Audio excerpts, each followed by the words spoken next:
Seigneur qui puisse combler vos besoins. Seul lui, c'est ce que vous avez besoin d'entendre ce matin. Et avant de commencer, j'aimerais juste vous rappeler que dimanche prochain, c'est les dimanches thématiques, exactement. Alors donc, n'oubliez pas cela la semaine prochaine, dimanche thématique. Pour ceux qui ne sont pas familiers avec nos dimanches thématiques, c'est un dimanche matin où l'ensemble de l'Église ici, au lieu d'être ici tous ensemble, on se divise. Non, on ne se divise pas. On se multiplie en 4 groupes. C'est plus positif. Hein? Ah, merci beaucoup. Merci, Hugo. Et donc, on se multiplie en 4 groupes dans lesquels il y a 4 différents sujets thématiques d'enseignement. Pour ceux qui seront là pour la première fois la semaine prochaine, vous pouvez choisir un de ces thèmes-là. Et là, on vous encourage évidemment à essayer de vivre la suite de ces enseignements-là à tous les 2 mois, le premier dimanche du mois, normalement, excepté ce mois-ci. On voulait attendre que Benoît revienne pour dimanche prochain de son sabbatique. Et donc, dimanche thématique la semaine prochaine. Et aussi, ce matin, on peut allumer les lumières aussi. C'est la fête de quelqu'un. Je ne voulais pas que ça passe inaperçu. On me l'a mentionné. Un petit oiseau s'est rendu jusqu'à mon oreille qu'un homme avait atteint ses 55 ans. Charles Legendre. Non, c'est pas ta femme, Charles, qui avec amour a communiqué cette belle information. Non, c'est pas Chantal. Hein? Il n'y aura pas de chicane de couple, là. Je vous invite à aller dans la parole de Dieu, dans le psaume.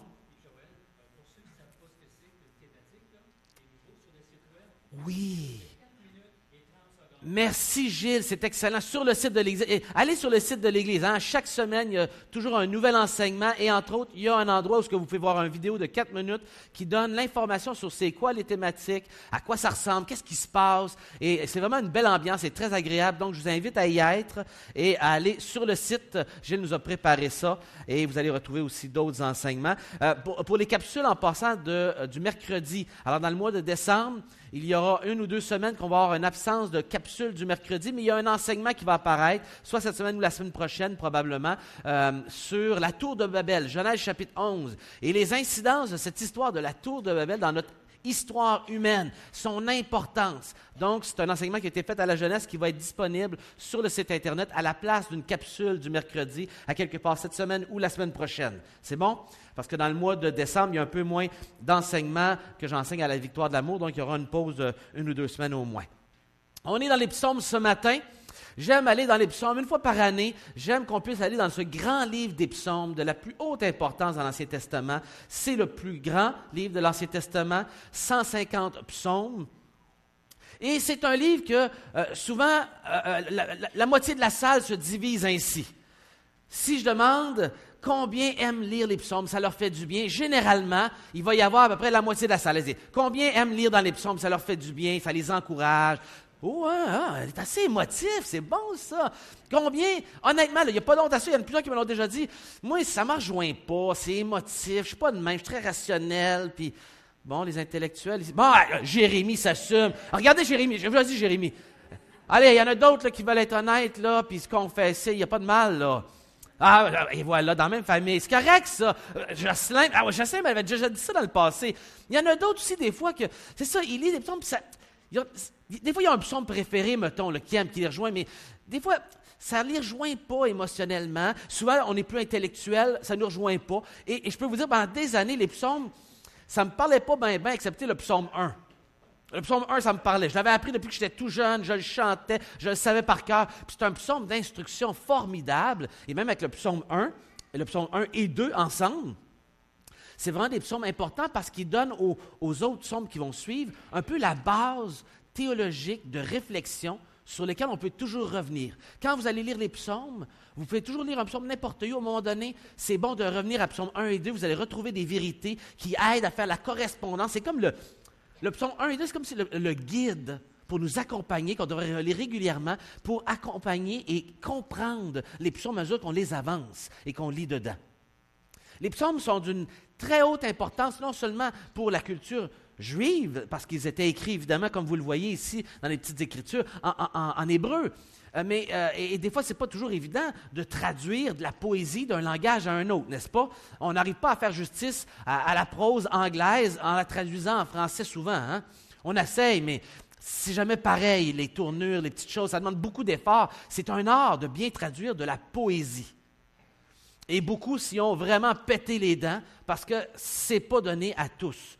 Même d'être traducteur, d'être capable de travailler à la poésie, à la prose d'une langue à une autre.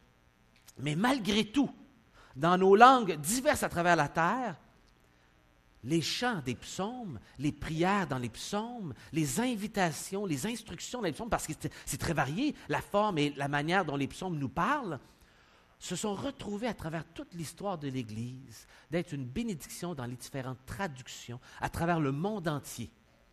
Et ces enseignements et ces psaumes ont accompagné des gens à différents moments de difficulté, d'épreuves, pour les encourager, pour les soutenir, pour apprendre ces psaumes par cœur, pour les chanter, parce que beaucoup de nos chants qu'on chante le dimanche matin sont imprégnés de l'enseignement des psaumes, n'est-ce pas? Et même certaines églises, dans le passé, avaient des traditions dans les églises réformées de chanter tous les psaumes. Bon, certains psaumes, des fois, étaient chantés sur des airs mortuaires quasiment, là, OK? C'était pas très gai. Mais quand même, ils les chantaient et ça permettait plus facilement, par les chants, d'apprendre par cœur les psaumes, n'est-ce pas? Et surtout quand il y a des refrains, hein, on le répète, et là, dans la semaine, tout à coup, on le rechante parce que ça nous reste dans la tête. Les refrains permettent plus facilement de rentrer la connaissance de ces psaumes et que ça reste enregistré. Et qu'on peut le ramener, et l'Esprit de Dieu peut prendre ces vérités et les ramener au moment opportun, où ce qu'on en a besoin dans nos vies. Et ce matin, je ne fais pas seulement un enseignement sur un psaume, ça va être comme au cœur de l'enseignement de ce matin. Donc on va regarder ce psaume-là de manière assez succincte, mais un peu avant, et pour la conclusion, j'aimerais vous faire découvrir les psaumes qui sont autour du psaume 94 pour y faire justice, pour comprendre. Il y a des collections aussi dans les psaumes. Et je vous en présente un peu une brève introduction. Alors donc, les psaumes ont pour but d'illustrer les différents sentiments et émotions d'un croyant peut vivre en servant l'Éternel. Inquiétude, colère, tristesse, joie. Et quand je parle colère ici, là, tu sais, des psaumes là, qui vont te faire du bien, des fois, du Seigneur, casse-y les dents. Ça se retrouve dans les psaumes, ça aussi. Puis des fois, dans une prière avec Dieu, ça peut faire du bien. Puis si votre colère n'est pas bonne, bien, dans la colère, en parlant à Dieu, Dieu va corriger votre attitude. Et le psalmiste l'a vécu. Et aussi la beauté des psaumes, bien, c'est qu'il y a des images. Hein? Et j'aime les paroles de Bono qui dit « J'aime chanter parce que je peux raconter par des images puis exagérer mes émotions. Hein? » La poésie permet de mettre des images et de mettre des grandes extrapolations, des hyperboles pour exagérer mon sentiment vécu, puis d'en faire un drame. Hein? Parce que des fois, on prie devant le Seigneur, il faut l'avouer, des fois, on fait des drames. Hein? Des choses arrivent dans nos vies, puis on en fait des drames. Et ça ne veut pas dire que ce que vous vivez n'est pas important. Mais vous le savez, des fois, vous regardez après et vous dites hey, « J'ai exagéré, là, je me suis mis trop en colère, ou j'ai exagéré de tristesse, là, puis j'en ai fait trop un sujet d'inquiétude. » Mais les psaumes nous permettent de vivre ça. Ils expriment ces exagérations-là, ces émotions-là, des fois difficiles à contenir chez l'être humain. Et on est fait avec des émotions. Et ils ont leur place quand on interagit avec le Seigneur. Et le psalmiste nous donne un livre qui les exprime, qui les met en mots, qui les met en chant, en prière, dans tous les moments de nos vies. Les différents titres aussi donnés au livre des psaumes dans les différentes langues indiquent que c'est un livre de prière et de louange, non seulement pour les Israélites, mais aussi pour l'Église. Et l'apôtre Paul en parle, entre autres, de s'entretenir de chants, d'hymnes, de psaumes. Et le Nouveau Testament y fait allusion régulièrement. Le livre des psaumes nous fournit les mots pour adorer, les mots pour contempler Dieu lorsqu'on manque de mots, de vocabulaire. Et c'est d'avoir un psaume devant nous, c'est souvent une belle outil pour nous accompagner à prier Dieu et avoir des idées à quoi dire à Dieu.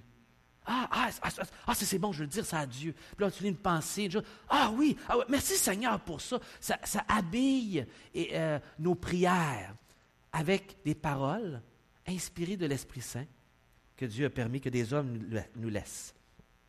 Nous louons Dieu par les miracles qu'il a opérés pour son peuple, ainsi que sa grâce et sa miséricorde. On se rappelle des beaux événements, en se rappelant des beaux événements dans la vie d'Israël et de louer Dieu. Ça nous rappelle aussi les beaux événements dans ma vie, pour habiller ma prière de louange, pour remercier Dieu. À tel moment de ma vie, il y a eu ça. À tel moment de ma vie, il y a eu ça, etc. Ça nous donne toutes sortes d'idées pour prier. Il encourage l'âme accablée par des prières que d'autres avant nous ont adressées à Dieu dans la détresse. La lecture des psaumes nous amène à méditer sur la personne de Dieu et sur notre vie sur terre qui est à son service. L'apôtre Paul dit, en parlant des psaumes ou des enseignements de l'Ancien Testament comme du Nouveau, ils sont utiles pour enseigner, corriger et instruire dans la justice. Et effectivement, les psaumes ont été utilisés à travers les siècles parmi les croyants de cette façon-là. Et certainement, on pourra entendre des témoignages ce matin où il y a eu un psaume à un moment donné dans votre vie, un verset que le Seigneur a utilisé puissamment pour vous encourager, vous instruire, vous corriger, vous faire surmonter une épreuve. Et non seulement ça, le Seigneur Jésus lui-même, chose fait intéressante, qui échappe souvent, il y a deux petites références dans Luc et dans Matthieu aussi, où on voit le Seigneur Jésus, après le jardin de Gethsémani, qui s'envoie avec ses disciples et on dit qu'ils sont allés chanter. Et le soir, avant Pâques, vous savez ce qu'on chantait? Le grand Hallel. Les psaumes 111 à 118, qui sont un regroupement de psaumes de chants de Alléluia à l'Éternel, c'est-à-dire louer l'Éternel. Hein, le mot Alléluia nous vient des psaumes, qui veut dire simplement louer l'Éternel, d'une manière abrégée. Et donc, le Seigneur Jésus lui-même s'est nourri de ces psaumes 111 à 118 à chanter le soir même pour avoir la force, la perspective d'aller jusqu'au bout du supplice, de mourir pour mes péchés, pour vos péchés. Le Seigneur a utilisé les psaumes pour Jésus. Et si Jésus en avait besoin, les amis, est-ce qu'on en a besoin, nous autres? Et si vous lisez le psaume 113, vous allez comprendre une partie de ce que ça a fait pour Jésus. Le psaume 113 est de toute beauté et montre un peu l'image de pourquoi Jésus est allé jusqu'au bout. Il y avait de ces vérités pour fortifier l'âme de notre Seigneur Jésus, pour aller jusqu'au bout du supplice pour nous. Littéralement, pour nous relever, et ça dit ça, nous relever du fumier, de la merde, et nous relever pour faire de nous des fils et des filles de Dieu. Ça se retrouve dans ces psaumes. Et c'est un regroupement de chants dans les psaumes. Le livre des psaumes, ainsi que les prophètes Ésaïe, est le livre auquel les auteurs du Nouveau Testament font le plus référence. Sans souvent vous en rendre compte, régulièrement dans les livres du Nouveau Testament, c'est le psalmiste qui est cité. Des fois on dit psaume, des fois on dit rien, des fois on dit David, selon les livres. Mais le psalmiste est le plus cité avec le livre d'Ésaïe dans le Nouveau Testament.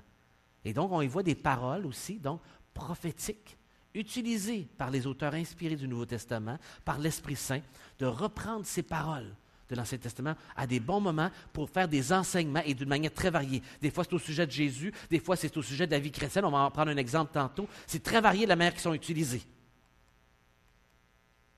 Et donc, le livre des psaumes se retrouve dans vos Bibles. Des fois, vous allez remarquer un petit titre qui nous échappe souvent, mais le livre des psaumes est divisé en 5 livres.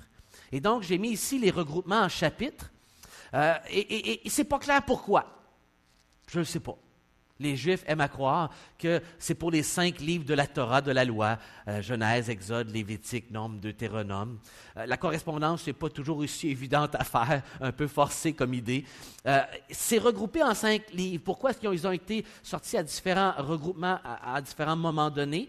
On sait une chose, c'est que les 2 derniers livres semblent beaucoup plus tardifs, vers l'époque de l'exode des enfants d'Israël, à avoir été formés, parce qu'on retrouve beaucoup de psaumes qui ont l'air plus à être de cette époque-là pour soutenir dans l'épreuve de l'exil, entre autres la section qu'on va regarder, mais ce n'est pas tout à fait clair pourquoi c'est regroupé. Mais à l'intérieur de ces livres-là, il y a parfois, pas partout, des regroupements de psaumes. Par thème, parfois, des psaumes de louanges toutes regroupés ensemble, ou par un même auteur. Il y a des regroupements variés, des regroupements liés aussi au fait que certains psaumes sont beaucoup axés à louer Dieu en disant Dieu, d'autres vont utiliser le nom de l'Éternel. Ils sont regroupés aussi. Il y a une intention, mais ce n'est pas toujours évident. Il faut vraiment travailler à lire, puis chercher et voir des correspondances qui, des fois, aident à apprécier davantage le message du regroupement de psaumes qu'on lit. Donc, 5 livres dans ce beau livre des psaumes. La partie qu'on va regarder ce matin se trouve au milieu du 4e livre. Donc, on est dans les chapitres 90 à 106, 4e livre, qui a 17 psaumes dedans, et qu'on peut regrouper en 3 groupes. Et donc, le psaume 90 est bien connu, c'est le seul psaume qui a l'entête d'avoir été écrit par Moïse. Très intéressant comme psaume, un psaume qui parle de l'éternité de Dieu, de comment notre vie est courte, et là, qu'est-ce qu'on fait avec ça comme être humain? Un beau psaume bien connu. Et au milieu de ce groupe-là, il y a ces psaumes qu'on appelle les chants de règne, qui répètent régulièrement dedans « l'Éternel règne ». Et on retrouve ensuite, à 101 à 106, des psaumes de louange et d'espoir qui terminent avec le psaume 106 à la toute fin, avec une mention ici qu'ils sont dans un temps de tribulation, de difficulté, et qu'ils espèrent sortir de l'exil. Et donc, il y a cette notion d'épreuve à la fin qui est mentionnée. Et ce que je veux vous remarquer, c'est dans ces psaumes ici, on va regarder le psaume 94, on est au milieu d'un groupe de psaumes qui répètent à 6 reprises, j'ai mis les références juste ici, « l'Éternel règne ». Soit au début, 4 l'ont au tout début du psaume, d'autres vont l'avoir à l'intérieur du psaume, le règne de l'Éternel, il règne, un roi. Et ce psaume nous affirme d'une manière explicite et sans détour que l'Éternel règne, et il ne va pas régner dans le futur, il ne va pas régner dans le passé, il règne présentement. C'est une proclamation du fait que l'Éternel règne immédiatement. Et on va commencer en lisant, en guise d'introduction, les 5 versets du premier de ces psaumes-là, le psaume 93. Allons-y ensemble. Psaume 93, 5 versets, et après quoi, je vais prendre un temps pour prier le Seigneur pour qu'il puisse bénir notre temps d'enseignement dans la parole de Dieu. Le psaume 93. L'Éternel règne. Il est revêtu de majesté. L'Éternel est revêtu, il est ceint de force. Il y a comme ceinture la force. Aussi, le monde est ferme et ne chancelle pas. Parce que l'Éternel règne, le monde est solide. Il n'est pas sur le bord de craquer puis de tomber en déchéance. Il ne chancelle point. Il le fait tenir à cause du règne de l'Éternel. Ton trône est établi, il est solide dès les temps anciens. Tu existes de toute éternité. Les fleuves élèvent ô Éternel. Les fleuves élèvent leur voix. Les fleuves élèvent leurs ondes retentissantes, plus que la voix des grands, des puissants eaux, des flots impétueux de la mer. L'Éternel est puissant dans les lieux célestes. Et tes témoignages sont entièrement véritables. La sainteté convient à ta maison, ô Éternel, pour toute la durée des temps. Et on peut terminer par ce premier mot, l'Éternel règne. Prions le Seigneur. Seigneur, c'est la parole qu'on vient de lire. C'est un beau psaume qui a été écrit il y a de cela au moins 2500, 2600 ans minimum. Peut-être même du temps du règne de David, il y a 3000 ans. Et Seigneur, tu as vu bon que ces poésies hébraïques, guidées par ton Esprit Saint, par des hommes comme nous, des femmes comme nous, des humains qui vivaient ces émotions, tu as préservé, Seigneur, ces paroles, et qu'ils soient pour nous encore aujourd'hui, en 2017, source d'instruction, d'encouragement, source de force, de correction, de motivation, source d'élévation pour amener nos yeux à t'admirer, à te dire merci, à te louanger pour ta grandeur et enlever nos yeux qui vivent quelque chose ici-bas et qui sont tournés d'un bord puis de l'autre, à se lever vers le ciel et de regarder le Créateur, celui qui est roi et souverain sur toute la création, l'Éternel qui règne. Seigneur, ce matin, je te prie que cette phrase, l'Éternel règne, ne soit pas juste une phrase répétée, mais que cette phrase rentre dans nos cœurs, Seigneur, qu'il entre profondément dans nos cœurs ce matin, qui ont besoin de saisir qu'est-ce que ça veut dire que l'Éternel règne présentement sur le monde, dans ma vie, dans mon cœur. Parle à nos cœurs, Seigneur, par ta parole et guide mes paroles, Seigneur, par ton esprit, pour faire du bien à ton peuple, à celui ou celle qui cherche ce matin à te connaître et qui a besoin de toi. Et on te le demande, Seigneur, dans le précieux nom de ton Fils Jésus et pour ta gloire. Amen.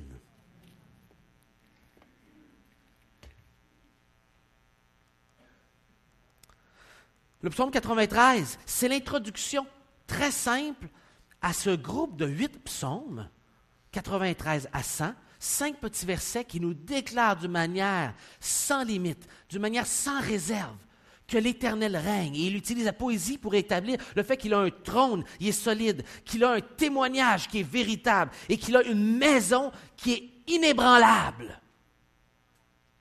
Et il commence cette série de psaumes par un psaume de 5 versets qui le fait la déclaration de base sur lequel le reste des psaumes vont s'enchaîner et construire dessus. Pour en arriver aussi à une conclusion au psaume 100 qu'on va regarder tantôt, de 5 versets aussi.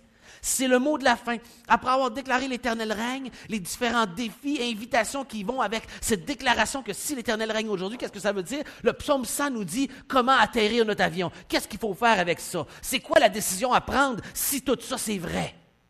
Et on va atterrir avec cette vérité du psaume 100 à la toute fin du message.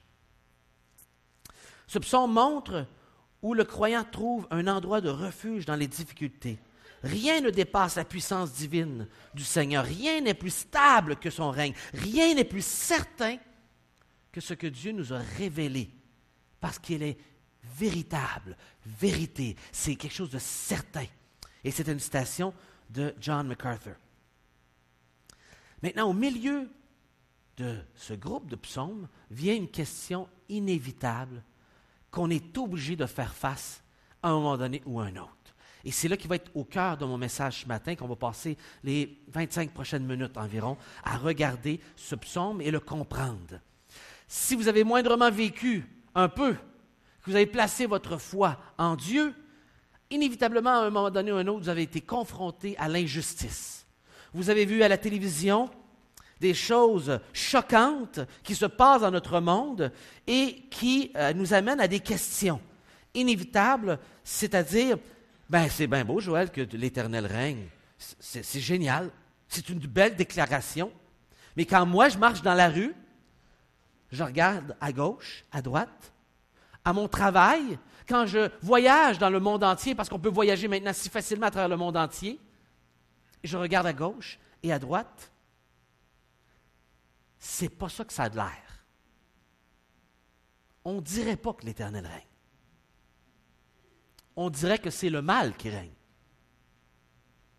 Fait que quand tu me dis, Joël, que l'Éternel règne, c'est beau en théorie, c'est beau écrit dans un livre dit saint même, mais dans les faits, comment tu peux prouver ça, que l'Éternel règne? Parce que quand je suis au travail, je vois que c'est le plus courageux, le plus tough qui l'emporte. C'est celui qui crie le plus fort. Quand je regarde dans le monde, puis je regarde les dieux de la guerre en Afrique qui détruisent l'Afrique, quand je regarde ceux qui se font la guerre pour de la religion et qui tuent une autre nation, quand je regarde les gens qui sont les plus riches du monde, qui pourraient faire une différence dans la vie des gens et qui le dépensent sur eux-mêmes par des jets, puis des choses à n'en plus finir, puis des nombres de maisons à n'en plus finir, mais que la richesse se trouve dans la main de quelques poignées de gens, de la moitié de la terre, et que tout l'argent pour nourrir le monde entier est dans les poches de quelques-uns, ça m'embête, Joël, de dire que l'Éternel règne. Puis quand ça va mal, puis que je vis une injustice, quand je regarde des histoires de famille où il y a des injustices, quand je regarde dans le monde les choses qui se passent, les nouvelles, puis que des fois on devient blasé parce que les nouvelles ont de l'air tellement négatives, c'est pas évident, Joël, que l'Éternel règne. Comment tu vas me convaincre de ça, que l'Éternel règne? Heureusement, ce matin, ce n'est pas ma responsabilité de vous convaincre. Fait que j'enlève ça de mes épaules. Parce que c'est au texte, à la parole de Dieu, de se défendre de lui-même.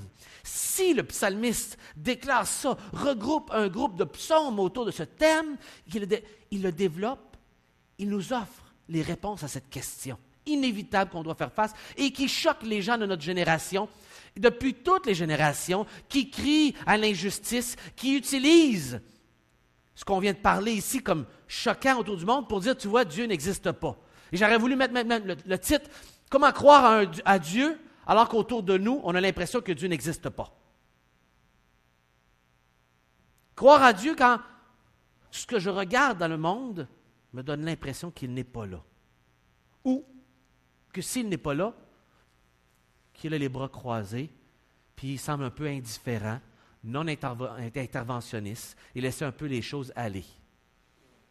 Et là, s'il fait ça en plus, mais comment tu peux dire en plus que Dieu est bon? S'il semble indifférent, il ne semble pas intervenir, puis il a les bras croisés, puis il observe juste le chaos ici-bas. C'est des questions qu'on n'a pas le choix de faire face, un jour ou l'autre.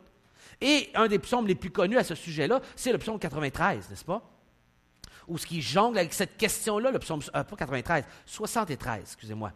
Le psaume 73 est bien connu pour ça. Vous l'avez entendu et vous pouvez même retrouver une prédication, si je ne me trompe pas. C'est Yvan Gaudreau qui a prêché là-dessus. Vous allez retrouver cet enseignement-là d'Yvan en tapant l'information, le psaume 93, sur le site Internet. J'ai dit 93. Je suis dyslexique, fait que je veux dire 73, je me dis 93. Fait que si je le refais, faites-vous-en pas, là, c'est 73 que je veux dire, OK? Si je dis que votre âge est 93, je voulais dire 73, OK? Insultez-vous pas, là. Je fais ça tout le temps, je suis obligé de répéter les numéros de téléphone un à un quand je l'écris parce que des fois, j'ai comme trompé des lettres, puis on dirait que c'est pire avec le temps, là. Alors,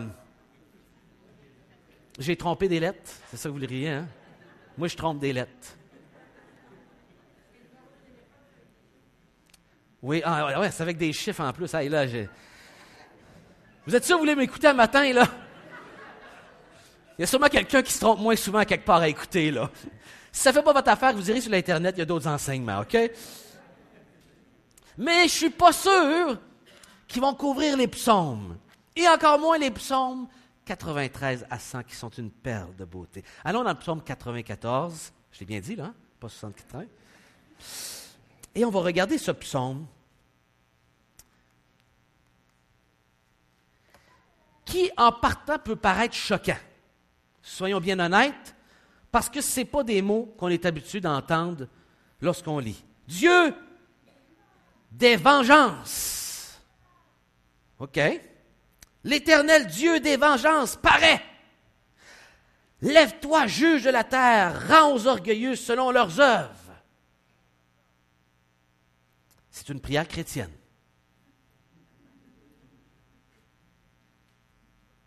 Nous autres, le mot vengeance, ça accroche bien gros, hein? Parce que le mot vengeance, c'est un mot qui, dans notre langue, en français, n'est que négatif. Et ça a toujours la notion, la connotation de l'exercice soi-même, n'est-ce pas? Que ce soit juste ou pas, parce que parfois, on pourrait dire que certaines vengeances sont justes. Quelqu'un a vraiment fait quelque chose d'injuste, puis là, tu fais ta vengeance. D'autres fois, c'est que tu sens que c'est pas juste, puis tu te fais vengeance, mais tu le ressens, c'est pas prouvé comme tel, n'est-ce pas? Et c'est très centré sur soi.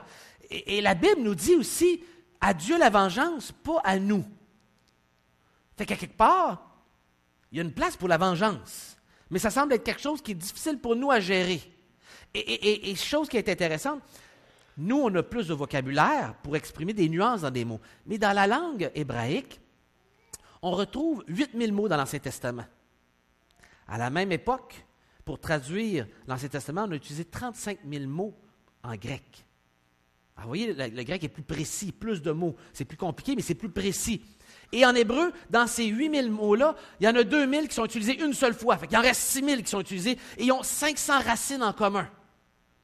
C'est-à-dire qu'une racine de 3 lettres va faire 3, 4, 5, 6 mots, 10 mots des fois, différents. Parce qu'il fonctionne avec une petite racine. Fait que ça veut dire que c'est un langage assez réduit où qu'un mot peut avoir plusieurs sens, selon le contexte. Et ici, le mot vengeance, tout comme aussi on le retrouve ailleurs avec d'autres mots qui sont synonymes, c'est un mot qui est neutre. Ce n'est pas un mot qui est négatif ou positif. C'est le contexte qui l'établit et son usage dans l'Ancien Testament est utilisé pour parler positivement de récompense ou négativement de recevoir le salaire de ce que tu mérites, une punition. Et donc, on utilise le mot vengeance ici parce que le contexte est négatif. Fais justice serait une expression égale dans notre langue. Seigneur, fais justice. Fais payer à ceux qui ont fait le mal. Donne les conséquences justes à celui qui est méchant et qui te fait l'affront qui parle contre toi, qui se fout de toi ou qui fait du mal à ceux que tu aimes, Seigneur, à tes enfants. Fais justice. Le mot est au neutre. Ça dépend du contexte.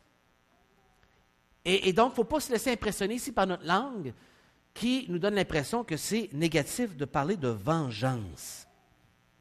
Et même, si vous voulez une référence à regarder, pour cela, vous pouvez regarder Deutéronome 32, il l'a noté, le verset 35, 41 et 43. Deutéronome 32, le verset 35, 41 et 43, qui est la première place où apparaît ce mot-là, et qui est utilisé avec d'autres mots connexes. Il va être traduit vengeance, rétribution.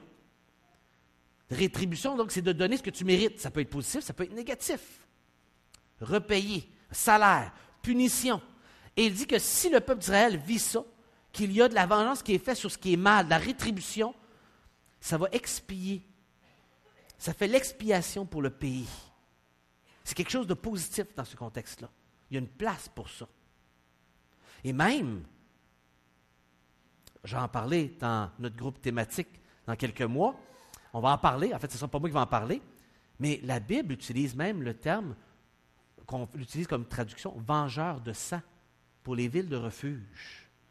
C'était la personne qu'on utilisait dans l'Ancien Testament lorsque, par exemple, un membre de votre famille aurait été assassiné par un voisin. Quelqu'un était assigné le rôle, maintenant, d'exécuter la peine de mort sur cette personne-là. C'était quelqu'un qui était choisi par la famille et on l'appelait le vengeur de sang.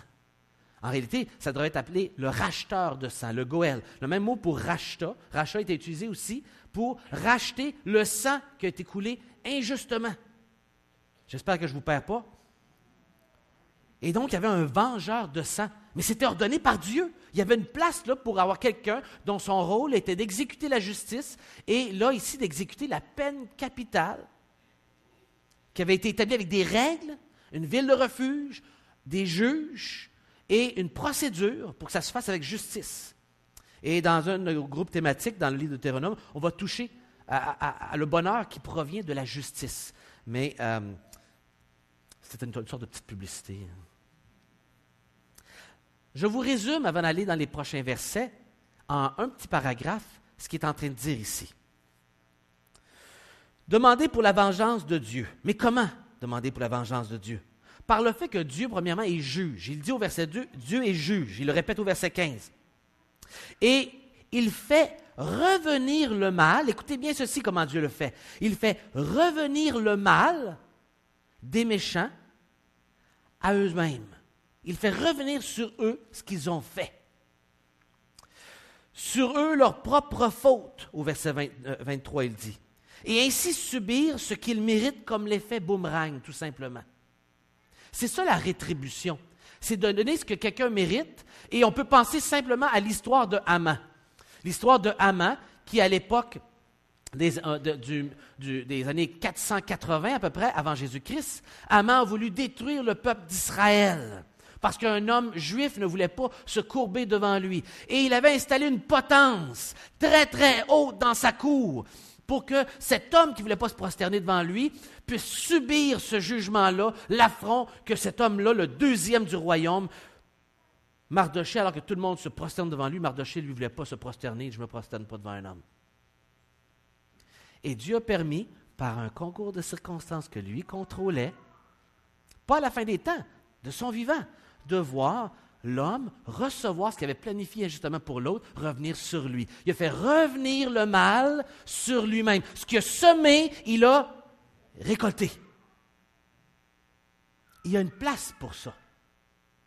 Je me rappelle d'une émission, il y a de cela, en 98, auquel j'assistais, anciennement comment ça s'appelait?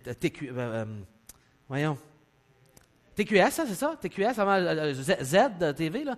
TQS. Puis, j'avais assisté à une émission. J'avais été à une émission, puis plus d'1 million de Québécois l'avaient vu cette émission-là. Et j'avais été invité, j'avais 23 ans, pour partager ma foi avec d'autres hommes. Et à la fin de l'émission, l'homme s'était moqué de la foi tout le long. Puis à la fin de l'émission, il avait écrit, à la toute fin, si vous avez trouvé la foi, tant mieux pour vous, moi je m'en fous. Ah, c'était vraiment baveux. Je ne vous donne même pas son nom. Il était vraiment baveux. Et Mais moi, je m'en foutais, je me disais, c'est son problème à lui. Moi, j'ai amené l'Évangile. J'étais avec Gaétan Brassard, avec qui je garde une amitié. Gaétan est pasteur à Laval. Et on avait tous les deux partagé notre foi à petite bride dans ce chaos. C'était sur la rue Sainte-Catherine, dans un bar underground. Drette à Sainte-Catherine, le gars à l'entrée, il faisait 6 pieds 7 avec une tresse qui partait d'ici comme ça. Là. Puis il y avait un travesti qui faisait l'animation au milieu. C'était un travesti qui faisait Jésus à la croix. Comme joke puis parodie ou je sais pas quoi trop. Puis il y avait 3 autres gars qui faisaient une chanson sur les curés qui abusent, une chanson comique. Là. C'était, je vous le dis, là, c'était Sodome et Gomorrhe, ce sous-sol-là. Là. C'était pas chic. Là. Puis oui, ça s'appelait Blackout, exactement. Je sais pas qui l'a dit, là, mais ça s'appelait Blackout. Mais l'ironie du sort est celui-ci. L'homme qui s'était foutu de la foi, qui avait ri de Dieu, qui s'était moqué de lui, l'animateur, vers 2005 à peu près, j'ai déjà parlé de ça peut-être une fois ou deux dans le passé, s'est retrouvé dans un scandale à Québec, à avoir eu des prostituées juvéniles, et s'est ramassé en prison. Animateur de radio, TV, connu, il s'est ramassé en prison. Qu'est-ce qu'on appelle ça? Dieu a fait revenir le mal qu'il avait semé, il s'était moqué de Dieu, et il a fait revenir le mal sur lui-même. Il l'a laissé aller à sa moralité et il l'a payé pour publiquement et même criminellement. Vous voyez ce que je veux dire? C'est de ça qu'il parle ici. Mais pourquoi? C'est quoi la cause? C'est quoi qui le choque exactement? Regardez bien dans les versets qui suivent. Il pose 3 questions. Et regardez bien les questions qu'il pose. Jusqu'à quand? C'est correct que tu es juste, que tu règnes, mais jusqu'à quand qu'on va endurer ça, que tu vas faire une intervention? Jusqu'à quand les méchants, ô Éternel, jusqu'à quand les méchants triomphent-ils? C'est la première question. Jusqu'à quand? Pourquoi? Parce qu'il est exaspéré. Il dit, il discourt et il parle avec arrogance. Et le mot ici, avec arrogance, il parle comme des hautains, en s'élevant. Alors que dans le psaume 93, on dit que l'Éternel est majestueux, il est élevé. C'est le même mot. C'est le même mot en hébreu. L'Éternel est élevé, c'est lui qui est majestueux, mais eux autres parlent avec arrogance en s'élevant. Mais c'est l'Éternel qui est majestueux, mais eux autres parlent avec arrogance en s'élevant. Pourquoi ils vont tomber?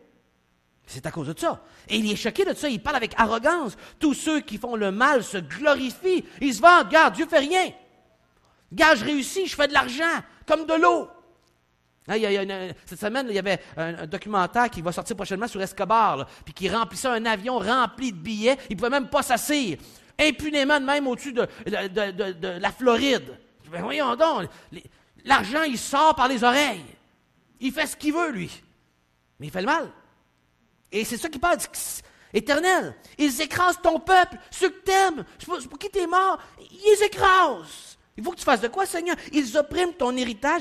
Ils égorgent les veuves et les orphelins. Ah ben là, attends un peu là.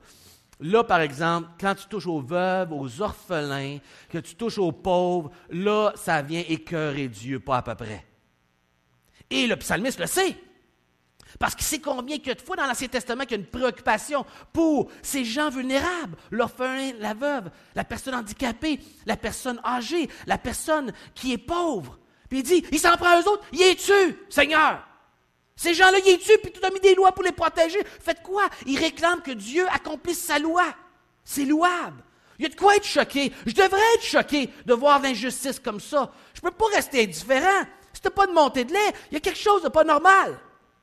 Parce que là, c'est pas juste. Cette personne qui ne peut pas se défendre, vulnérable, des enfants abusés qu'on drogue pour en faire des enfants soldats. Ça devrait me choquer. C'est pas normal. C'est mal. Et je dois l'amener ici dans la prière. Dieu, faites quoi? C'est pas correct, ça. C'est inacceptable. Là. Ces gens se moquent de toi. Accomplis ta parole, Seigneur. Et donc, ils disent même, l'Éternel ne regarde pas. Dieu s'en fout de toute façon, il me laisse faire. Ton Dieu, il n'est pas interventionniste, il existe. Il me laisse faire. Puis s'il me laisse faire, peut-être qu'il est d'accord, peut-être qu'il méritait, ces gens-là, de toute façon. Puis, il faut quelqu'un qui fasse la loi, puis moi, j'ai une bonne philosophie, j'ai ci, j'ai ça, etc. Puis, ils se donnent des raisonnements, puis avec arrogance, ils disent, ça ne dérange pas Dieu. Dieu ne regarde pas. Le Dieu d'Israël, de Jacob ne fait pas attention. Il dit, Seigneur, il faut que tu fasses de quoi, là?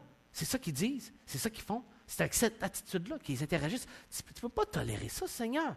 C'est inacceptable, c'est choquant. Jusqu'à quand? Et là, viennent les paroles d'avertissement. Et là, c'est comme Dieu qui parle maintenant. Et il dit ceci. Prenez garde, hommes stupides. Insensés. Quand serez-vous sages? Celui qui a planté l'oreille, n'entendrait-il pas? Celui qui a formé l'œil, ne verrait-il pas? Attention à ce que vous dites, là, les arrogants. Celui qui a fait les oreilles, qui a fait les yeux, il n'entendrait pas, il ne verrait pas. Ça ne va pas bien dans votre tête. C'est pour ça qu'ils s'appellent des stupides. Celui qui châtie les nations, ne punira-t-il pas? Lui qui donne à l'homme l'intelligence, l'Éternel connaît les pensées des hommes, de l'homme. Il sait qu'elles sont vaines. Et là, ces paroles, tout à coup, changent la teneur. Puis il dit, oui, tu es indigné, mais là, tout à coup, les paroles de l'Éternel sont là pour parler à celui qui, dans sa tête, dit les choses qu'on a lues au verset 7. Qui parle avec arrogance, qui dit Dieu ne voit pas, il ne regarde pas. Dieu, tout à coup, c'est comme s'il y a une parole qui vient de l'Éternel, là, puis qui adresse cette personne-là, dit, tu penses que celui qui a fait tes yeux, il ne voit pas ce que tu fais, là? T'es cave, hein? Tu n'as pas compris? C'est une question rhétorique pour montrer que tu es nono. C'est une question rhétorique que tu n'es pas supposé de répondre, parce que si tu réponds, tu n'as pas catché. Tu n'as pas compris. C'est une question pour te rendre un peu nono, pour montrer que ton raisonnement il est stupide. Et donc, Dieu ici parle, instruit, puis il dit, non, je vois tout, j'entends tout, puis parce que je n'ai pas donné une punition tout de suite, tu penses que tu ne l'auras pas? Hey, quand je ne donne pas de punition tout de suite, c'est de la grâce. Puis quand tu piles sa grâce, puis tu n'abuses, bien à un moment donné, il y a une claque sur la gueule qui s'en vient. Elle va venir, là, c'est sûr. Tu ne sais juste pas quand est-ce qu'elle va venir. Mais elle va venir. Là. Parce que Dieu va te punir. Elle va venir à un moment donné. C'est une question de temps. Mais l'arrogant, il dit, j'ai du temps. Dieu n'a pas de l'intérêt. Ça ne dérange pas. Peut-être Dieu n'existe même pas dans le fond. Je peux faire ce que je veux. Et à l'émission que j'avais été, je me rappelle, il y en avait un qui dit, moi j'espère aller en enfer. Il dit, là on va boire, on va rire, ça va être le party avec le diable, on va avoir de la musique rock. Je dis, wow, OK. Quand je vous disais, j'étais à Sodome et Gomorrhe, là, c'est ça que je voulais dire. J'étais dans le sous-sol de Sodome et Gomorrhe. Ça, c'était les gars réchauffés qui avaient bu au bar, là, puis on était dimanche. C'était-tu dimanche? Non, c'était en semaine. Non, c'était en milieu de semaine en plus. Puis il réchauffait parce qu'il aimait ça aussi avoir des gens qui allaient dire des niaiseries, parce que ça animait, ça faisait de la bonne émission, évidemment. Pour 1 heure, il en fallait des gars chaudasses qui disaient des niaiseries, là. Fait que c'est le genre de choses-là qu'on avait là imaginé. Donc, un avertissement de Dieu. Maintenant, des vérités réconfortantes dans l'attente de que cette punition-là, que la justice s'exécute. Et là, c'est important pour nous ici de saisir ces paroles. Heureux l'homme que tu châties au Éternel et que tu instruis par ta loi. OK, ce n'est pas tout à fait notre philosophie, hein? Personne ici aime ça se faire corriger, mais il dit, celui qui est corrigé par Dieu, il est heureux. Ça veut dire, Dieu t'aime s'il te corrige, puis ça veut dire qu'il veut te remettre sur le droit chemin, qu'il a des bonnes intentions pour toi, parce qu'on dit que Dieu châtie celui qu'il aime, comme un père, qui se doit obliger par amour de faire une correction. Ça m'arrive souvent de dire à mes enfants, j'aime pas ça, punir. J'haïs assez ça, punir. Là. Ça me tape ses nerfs, c'est la partie plate d'être père, là, de punir. Là, de penser à qu'est-ce que je vais faire? Faire le suivi de la punition, être juste, équitable. Puis là, des fois, tu oublies une punition. Puis là, l'enfant, il s'en tire, il est bien content. Puis papa, il a oublié sa punition. Tu sais, là. Puis là, ta femme t'a dit, ou bien, vice-versa, tu as oublié sa punition. Ah oui, c'est vrai. Puis là, c'est pas le fun, des punitions. Hein? C'est pas le fun. Mais pourquoi on le fait?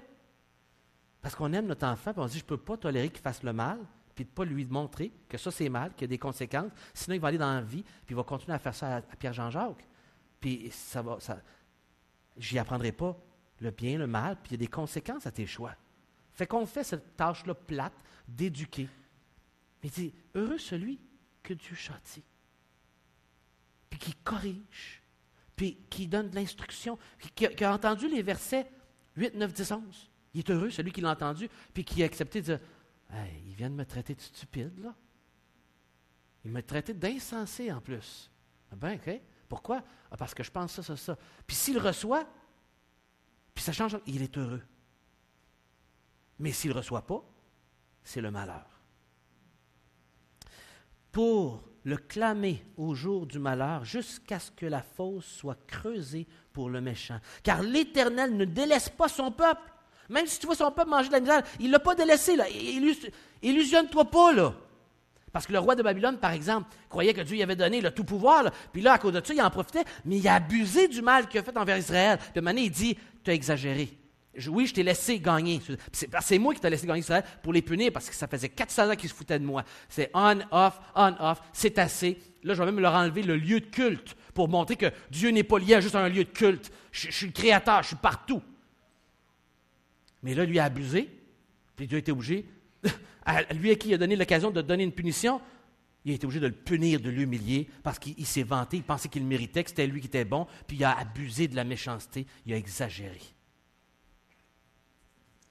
Il n'abandonne pas son héritage, peu importe les impressions. Dieu n'abandonne pas son enfant. Peu importe les impressions qu'un enfant orphelin, d'une veuve, d'une personne handicapée, semble d'une situation injuste, Dieu ne s'en fout pas. C'est pas vrai. Même si pour l'instant, il ne semble pas avoir rien à faire. Peut-être le fait que toi, tu l'as à cœur, il veut que tu fasses quelque chose. Mais Dieu ne s'en fout pas. Et il y a un temps pour toutes choses, il y a des choses qui m'échappent, mais Dieu ne s'en fout pas. Il ne délaisse pas son héritage, son peuple, il ne s'en fout pas, car le jugement sera conforme à la justice. Et tous ceux dont le cœur est droit l'approuveront. Et ça ici, c'est les vérités à contempler, à méditer. Alors que je regarde à droite et à gauche, que je suis choqué de voir ce qui se passe, voici les versets au milieu duquel je dois relire, nourrir ma pensée de ces vérités. Même si j'ai l'impression, voici ce qui est vrai, Dieu ne délaisse pas. Le jugement va venir, que ce soit de mon vivant ou que ce soit à la fin, il va venir le jugement. Dieu est là, il voit, il est très conscient de ce qui se passe, mais en même temps, il faut que j'y fasse confiance, il y a des choses qui m'échappent. Lui, il voit. Mais il y a plein de choses que lui voit derrière la fenêtre que moi, je ne vois pas. Je dois lui faire confiance. Et il continue. Verset 16, deuxième grande question. Qui me protégera contre ceux qui pratiquent l'iniquité? Le Seigneur, il attaque des enfants, ils font du mal. C'est qui va me protéger? C'est qui mon protecteur? Qui se lèvera pour moi contre les méchants? Qui me soutiendra contre ceux qui me font du mal? C'est une bonne question, ça. C'est qui mon protecteur? L'enfant, il se dit, puis c'est mon père. C'est mes cœurs, là. Ou bien s'il y a un grand frère, moi, quand j'allais à l'école anglaise, là, à Chapet, au début des années 80, c'était une toute petite école, puis il y avait beaucoup d'Amérindiens, mais en fait, on était minoritaires, les Blancs, dans l'école. Fait que si j'écœurais un, bien là, tout à coup, des fois, j'avais 3 grands frères qui s'en venaient me donner une volée. Puis lui, il ne dérangeait pas le jeune, là. Tu veux m'écœurer, pas de problème. Allez, frère! La pierre m'a écœuré. Là, je courais dans le bois jusqu'à chez nous. Là, je chuais, puis je courais comme je courais jamais de ma vie. Là. Puis il me courait en arrière, puis il s'amusait à courir. Là, vraiment, là. Je vous le dis, c'est vrai. Notre activité dans nos classes, à Recess, c'était Cowboys and Indians. Les Indiens et les Cowboys qui se battaient. Là. C'est ça qu'on faisait. C'était comme ça que j'ai grandi à l'école anglaise, à Chapet et à Chougamau dans les années 80. Et donc, ce qui est en train de dire, il y a quelqu'un qui va te soutenir. Ce ne sera pas ton grand frère, ce ne sera pas ton père, ni ta mère. Ce ne sera pas l'homme fort du Québec. Ça va être Dieu lui-même. Si l'Éternel n'est pas mon secours, mon âme sera bien vite dans la demeure du silence. Si ce n'est pas l'Éternel, il n'y en a pas d'avenir pour moi, il n'y en a pas d'espérance, il n'y en a pas de sécurité, il n'y a pas de paix pour moi. C'est juste l'Éternel qui peut l'être. Il répond de lui-même. Qui va l'être? C'est juste lui qui peut faire ça. Personne d'autre. Quand je dis « mon pied chancelle », ta bonté, ô Éternel, me sert d'appui. Déjà, il semblait avoir vécu l'expérience du soutien de Dieu. Il pouvait se rabattre là-dessus lorsqu'il était sur le bord de tomber, qu'il était dans la chenoute, il ne savait pas comment il allait s'en sortir. Dieu avait été là pour soutenir son pied au bon moment. Peut-être au dernier moment, mais au bon moment. Et il nous confie ici que, dans le fond, il peut se rabattre sur Dieu. Dieu peut le protéger même quand ça n'a pas de sens autour de lui, ce qui se passe, qu'il n'y a pas toutes les réponses. L'Éternel, c'est suffisant comme protecteur contre le mal, contre le méchant, même s'il semble être victorieux pour le moment, pour un temps. Mais jusqu'à quand? Dieu le sait. Dieu le sait. Et il dit finalement à la fin de cette section-là, verset 19, « Quand tes pensées s'agitent en foule, au-delà de moi, tes consolations réjouissent mon âme. » Fait que les deux derniers versets expriment le fait que l'Éternel est une source fiable dans son expérience pour son âme et pour son physique, pour son être intérieur tout entier et pour sa protection, pour soutenir son pied. L'Éternel est suffisant. L'Éternel, c'est correct. Pourquoi pas? Ben, il dit les versets, les prochains chapitres, parce que l'Éternel règne. Il est là. Il est là, il agit vraiment pour de vrai. Ce n'est pas juste une étiquette, il règne là, il règne pour de vrai. Mais ça ne veut pas dire qu'il intervient pour toutes, de la façon comme moi je pense. Ça ne veut pas dire qu'il n'intervient pas quand moi je ne le vois pas, parce que je ne sais pas ce qui se passe derrière la scène. Mais il règne. C'est ce qu'il est en train de réaffirmer ici. Et il termine avec cette dernière question, qui peut être aussi choquante. Il dit au verset 20, « Les méchants te feraient-ils siéger sur leur trône? » Il est en train de dire, « Serais-tu de complice avec toi? » Là, ça peut être un peu choquant, ça. Là. Coudon, ils disent que tu t'en fous. Coudon, ils sont-tu de mèche avec toi? T'es-tu rendu leur ami? Parce que des fois, quand on est découragé de voir le mal autour de nous, on peut avoir des idées tordues comme ça en arrivant à un point de penser que, coudon, il fume le cigare avec Dieu. Lui, on dirait, ils sont bons amis. Ça ne les dérange pas. Puis les autres disent que Dieu est d'accord avec ça. Ils disent toutes sortes de choses sur Dieu.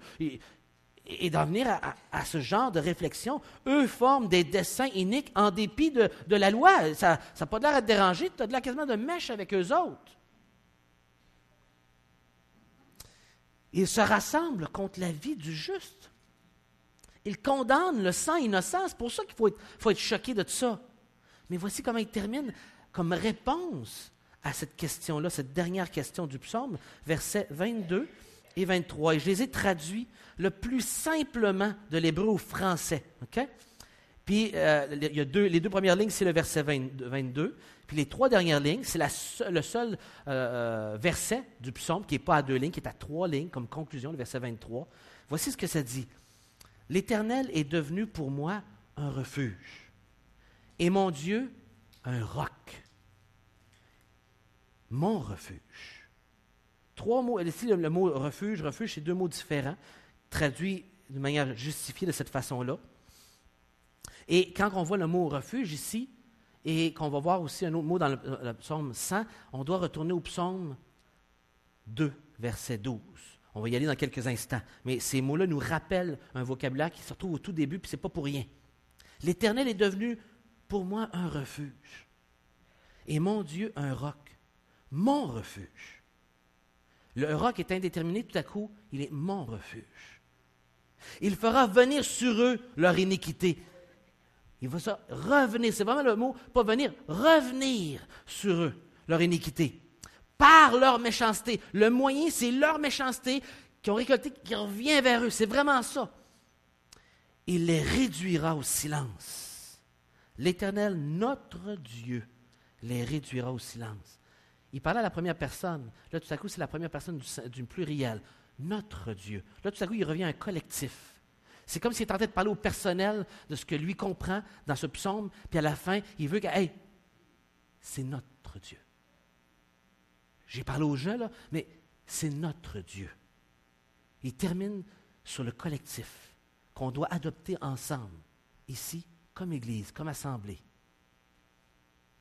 Que Dieu mérite ma confiance, que la justice va se faire et que Dieu reste en contrôle et qu'il ne faut pas se laisser berner par les impressions puis ces questions qui sont bonnes, qui donnent l'impression que Dieu s'en fout, que peut-être, oui, peut-être qu'il va juger, mais c'est juste à la toute fin, fait qu'il faut endurer ça tout le long, c'est déprimant. Que Dieu, finalement, est-tu vraiment là ou non interventionniste? Fait que ça donne-tu quelque chose de prier, finalement, aussi?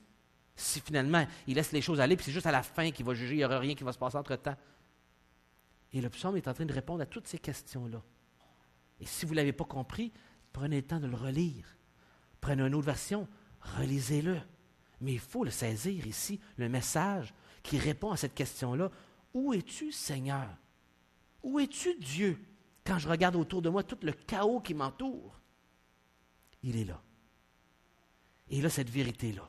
Et donc, dans la série de psaumes qu'on est présentement, le psaume 94, qui est le cœur de ce que je voulais vous partager avant qu'on arrive à la conclusion, donne ce débat. L'Éternel règne, il affronte en partant le premier chapitre central, 94. Tout de suite, il affronte la difficulté du mal face au fait que Dieu règne.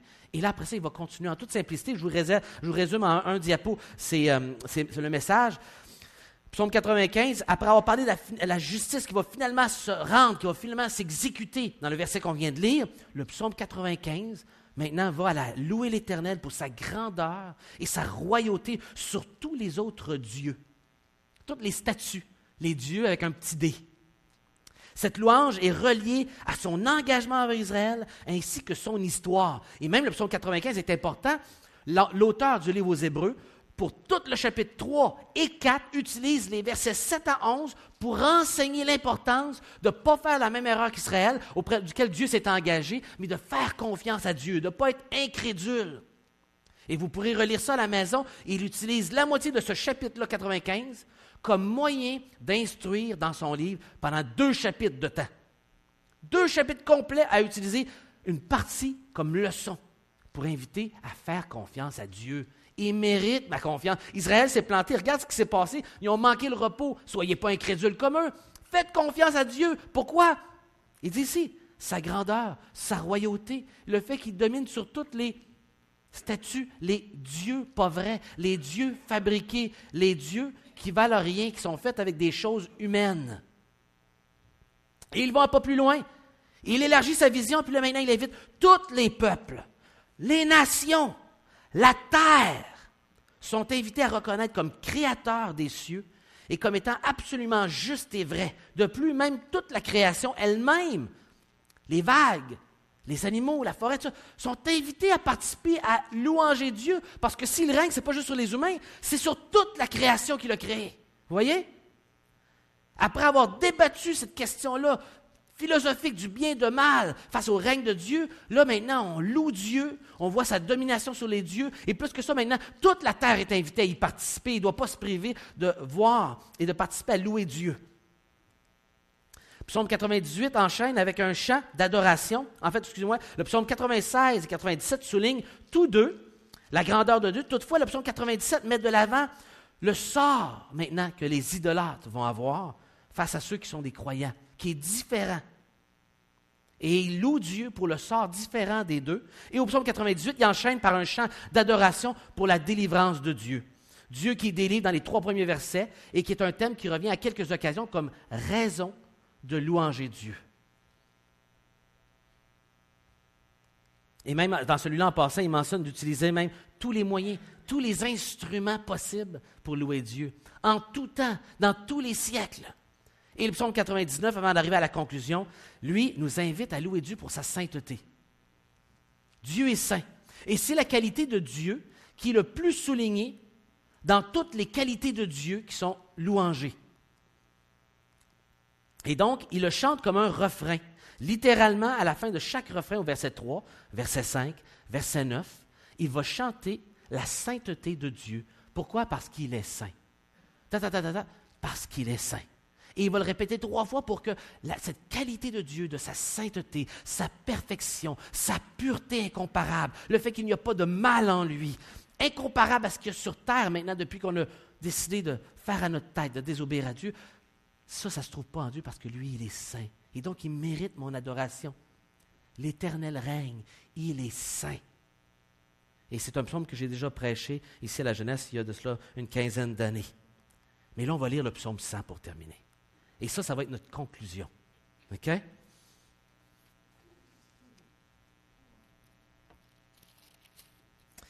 après avoir passé une introduction qui déclare le règne de Dieu, et passé 6 chapitres à l'illustrer de différentes manières, devant le bien et le mal, ses qualités, sa sainteté, la création qui est invitée, etc.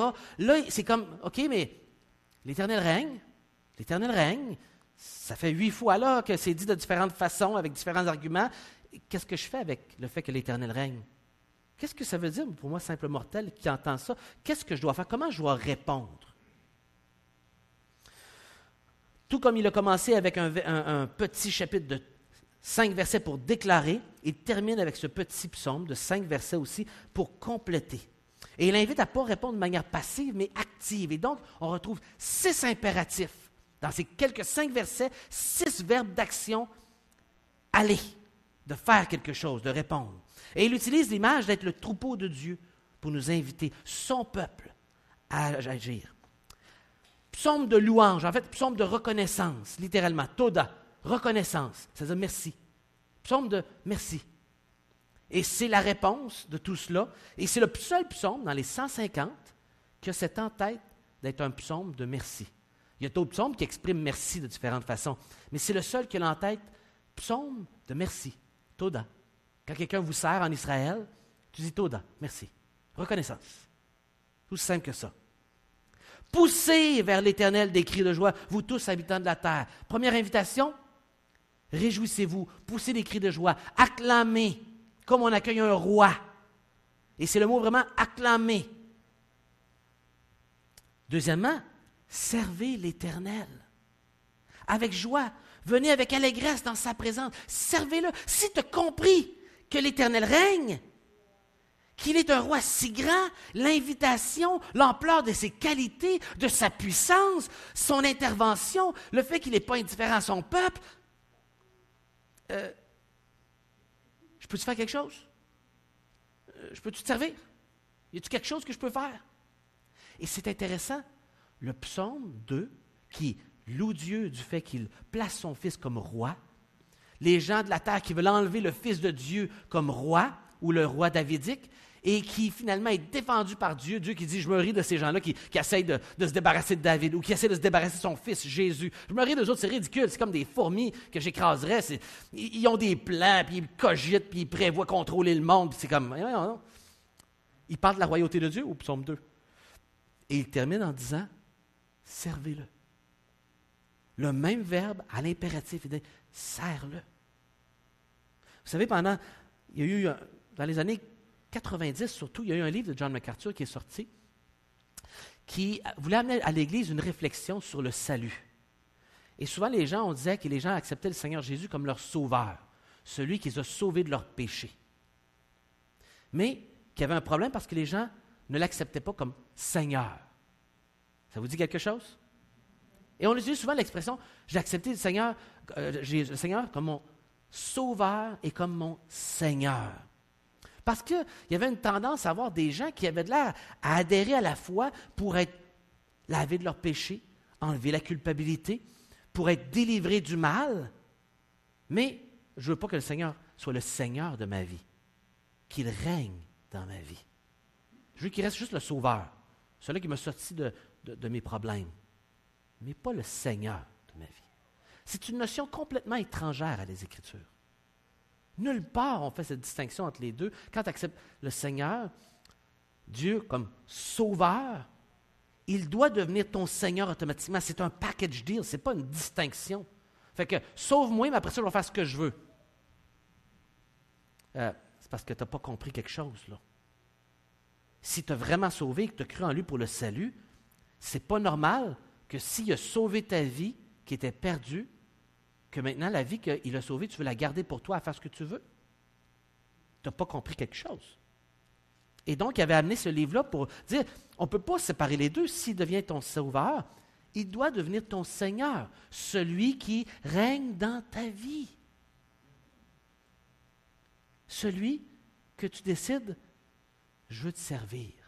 Et il dit, c'est psaume de reconnaissance. Si les rois, acclamez-le, accueillez-le comme un roi, puis criez de joie, proclamez-le, accueillez-le parmi vous, puis servez-le. Si tu ne le sers pas, C'est pas normal. Puis ici, c'est un impératif. Il ne dit pas, si ça te tente, quand tu as du free time, des restants, Dieu serait content que tu y en donnes un petit peu. La Bible, vous savez, nous invite à dépendre de la grâce de Dieu sans nous enlever la responsabilité ou ce qu'il y a des impératifs. Puis il n'est pas en train de dire, faites les impératifs de vos propres forces. Non, si j'ai été sauvé par le Sauveur, il veut que je fasse les impératifs, mais avec sa force. Pas de vos forces. Fait que ce n'est pas un impératif qui se veut culpabilisateur. Ce n'est pas un impératif qui se veut pour vous obliger à faire quelque chose que vous ne voulez pas. C'est un impératif qui t'invite à réfléchir et dire, si les rois, puis tu réalises que le roi il a donné sa vie pour toi, puis il t'a sauvé, acclame-le, puis serre-le. Sinon, il faut que tu poses honnêtement une question. J'ai-tu compris? Le Seigneur, Dieu Tout-Puissant, est celui qui règne dans cette Église, celui qui doit régner. Est-ce que le Seigneur règne dans ton cœur, sur les pensées, parce qu'il voit tout, il entend tout, il a créé tes oreilles, il a créé tes yeux, lui voit, lui entend, il connaît toutes tes pensées. Est-ce qu'il règne dans ton cœur? Est-ce qu'il règne dans la gestion de ton temps? Est-ce que l'Éternel règne dans tes finances ou c'est toi qui contrôles tes finances selon tes passions, selon tes désirs? Est-ce que le Seigneur règne dans ton travail, dans ta business, dans ta manière d'interagir avec les gens ou c'est tes aspirations, tes accomplissements qui règnent, ton savoir qui règne? Ou est-ce que c'est l'attitude de Christ en toi qui règne? Si tu es devenu enfant de Dieu, ici, tu dois l'acclamer. Et tu dois l'acclamer avec joie et le servir. Et ensuite, il dit quoi? Sachez, connaître. Et c'est expérientiel, ce n'est pas juste une information dans la tête. On pourrait le traduire vraiment. Connaissez que l'Éternel est Dieu. C'est lui qui a fait et nous lui appartenons. C'est lui qui a fait et pas nous. C'est comme ça que c'est écrit en hébreu. C'est lui qui a fait, pas nous. C'est assez clair? Nous sommes son peuple et le troupeau de son pâturage. Sachez, acclamez, servez, il faut que ta pensée soit imprégnée, que ça descende dans ton cœur, que l'Éternel est Dieu, qu'il est le Créateur et qu'il est celui qui est ton berger, qui accompagne son troupeau d'une manière attentionnée. Entrez dans ses portes avec louange, avec reconnaissance, en disant merci. Va le voir! Puis, toi, tu peux rentrer, tu sais, normalement, tu as des gardes à la reine Élisabeth. Il n'y a personne d'entre vous qui va aller voir la reine Élisabeth, puis juste ouvre la porte. « Hey, Queen, ça va? Hey, Liz, cool, veux-tu t'appeler là? » Non! Il n'y a personne qui va faire ça avec la reine Élisabeth. Il y a des gardes. Tu ne viens pas sans invitation. Puis le petit garde en rouge, là, méfie-toi. Tu peux peut-être l'écœurer un bout de temps, mais à un moment donné, tu vas avoir des problèmes. Regardez sur YouTube si vous n'avez pas compris. Mais là, il dit, toi, entrez. Même pas cogner. Juste rentrer dans les portes du roi des rois. Entrez et venez dire merci. Entrez et venez. Hey, merci Seigneur de m'accueillir. Merci de m'entendre. Merci d'être préoccupé de ce que je vis. Merci. Mais il n'y a personne d'entre nous qui va faire ça au premier ministre, puis aucun roi de la planète, là. À moins que vous êtes vraiment plugués, là, mais je pense pas. Mais le roi des rois qui règne sur l'ensemble de la planète et qui fait de sa créature son troupeau, ses enfants adoptés, nous donne cet accès-là. C'est incroyable! C'est incroyable! Il n'est pas indifférent à ce que tu vis. Il règne présentement. Son règne n'est pas à venir, il règne présentement. Peut-être qu'il ne règne pas comme tu voudrais qu'il règne dans ta vie. Peut-être parce que tu voudrais donner plus de ta vie, tu trouves ça difficile, tu as un combat. C'est correct. C'est le temps ce matin de le confesser.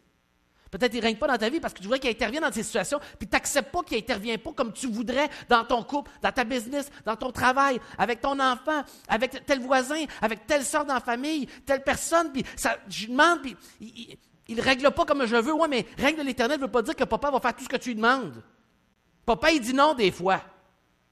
Puis il y a une bonne raison. Puis des fois, il ne t'a dit pas tout le temps aussi la raison. Des fois, il veut te laisser débrouiller. Il veut te voir aller. Des fois, il sait que ce n'est pas bon pour toi. Il y a toutes sortes de raisons pourquoi il ne répond pas tout de suite. Mais il a entendu. Il n'est pas indifférent. Notre Papa, celui qui règne. Et il termine, car l'Éternel, entrez dans ses parvis avec des cantiques, célébrez, bénissez son nom. Car l'Éternel est bon, sa bonté dure à toujours, et sa fidélité de génération en génération. J'inviterai l'équipe de louange à s'approcher, puis à prendre place. Et j'aimerais vous inviter à vous lever debout.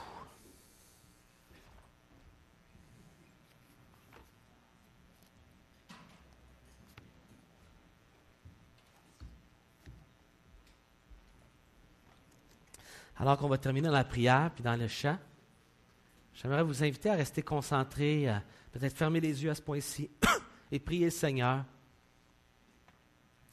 Parce que si on a lu la parole de Dieu puis on ne fait rien avec, la Bible nous dit que c'est de la folie. Se regarder dans le miroir puis voir qu'on est décoiffé puis pas se peigner, c'est pas logique, ça n'a pas de sens. Et la parole de Dieu a été ouverte ce matin. La parole de Dieu vous parle. Et de différentes manières, et Dieu vous invite à interagir avec ce qu'il vous dit. Je ne sais pas ce qu'il vous dit, mais il vous parle ce matin par sa parole. On a lu nombreux versets qui vous invitent à pas juste entendre, mais qui vous invitent à l'action. Et peut-être dans ces impératifs qu'on a lus du psaume 100, ce sont des invitations personnelles que Dieu a pour vous. Et je ne sais pas c'est laquelle. Peut-être vous n'avez jamais encore accepté le Seigneur. Ou peut-être vous croyez en Jésus, tout ça, mais vous résistez à lui donner votre vie entièrement pour qu'il en devienne le maître. Et présentement, c'est vous qui êtes sur le trône royal de votre vie, et non celui qui règne sur la terre, sur la création. Et le Seigneur te demande ce matin de ne pas faire une demi-mesure, de ne pas être cheap avec lui. Il n'a pas été cheap avec nous, il nous a tout donné, généreusement, pour sauver notre vie, et sans lequel notre vie ne vaut rien. Et s'il a sauvé ta vie, s'il t'offre de sauver ta vie, il te demande en retour de lui donner ta vie, de lui abandonner, et que tout à coup, elle pourra prendre un sens, un vrai sens durable. Elle pourra avoir du pouvoir, votre vie, parce qu'il sera en vous. Mais pour ça, il faut demander pardon ce matin. Il faut abandonner. Peut-être que vous êtes un croyant, mais présentement, vous vivez dans une dichotomie ridicule de vous apprécier Jésus comme sauveur, mais vous ne le voulez pas comme Seigneur. Mon ami, mon frère, ma soeur, tu pèches contre Dieu. C'est mal. Ce n'est pas ce que Dieu veut pour toi. Et tu peux vivre une vie médiocre longtemps comme ça, insatisfaite. Ce n'est pas surprenant que dans la foi chrétienne, tant de gens sont insatisfaits. Christ ne règne pas dans nos vies. Et il faut demander pardon. Il faut arrêter de se donner des excuses, des raisonnements spirituels. Il faut demander pardon. Seigneur, tu ne règnes pas dans ma vie. Je garde plein de jardins secrets. Je garde des péchés mignons. Je garde des raisonnements. Je garde des amitiés ou des relations qui sont nuisibles. Je garde des domaines que je suis le roi. Et Seigneur te demande ce matin, demande pardon. Confesse ton péché. Prie avec moi. Seigneur, on est humain et continuellement, le moi revient sur le trône de ma vie si facilement au galop. Je veux reprendre le volant de ma vie continuellement, ma tendance pécheresse, ma chair qui est là, me donne le goût continuellement, le désir de reprendre le contrôle et l'illusion que quand je prends le contrôle, je suis bien, je suis heureux, ça satisfait mes désirs, Seigneur. Mais je ressors continuellement insatisfait, culpabilisé, dans des problèmes, dans des tensions de couple, de famille, au travail, dans mes attitudes, dans mes relations avec les croyants. Et je ne suis pas satisfait, Seigneur, de cette vie médiocre que je vis. Seigneur, ta parole me dit que tu veux me donner une vie d'excellence, une vie satisfaisante. Et Seigneur, ce matin, je veux te demander pardon de mon attitude, pardon du fait que je ne te laisse pas régner, pardon parce que je suis tellement arrogant que finalement, je ressemble à ces gens que tu traites de stupides dans ce psaume qui pensent que ça ne te dérange pas, qui pensent que tu cautionnes ça, ou que tu penses que tu endures ça, puis alors que, Seigneur, tu me faisais juste grâce. Tu me donnais du temps pour que je vienne à toi avec mes problèmes, puis que je te demande ton aide. Je te demande pardon, Seigneur, de mon arrogance, pardon de mes péchés, pardon de ne pas te laisser la royauté dans ma vie. Tu m'as donné la vie, et je veux que ma vie t'appartienne, qu'elle te serve. Fais-en ce que tu veux, Seigneur, ce matin. Et vous pouvez faire cette prière que vous avez peut-être déjà fait dans le passé, mais que vous vous êtes éloigné.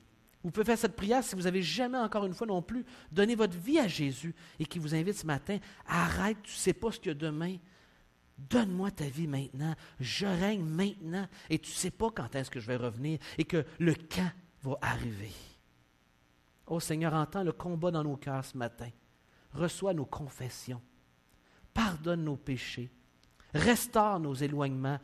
Donne-nous la force de faire face à nos erreurs pour les réparer avec ton aide. Change en nous ce qu'on n'arrive pas à changer, Seigneur.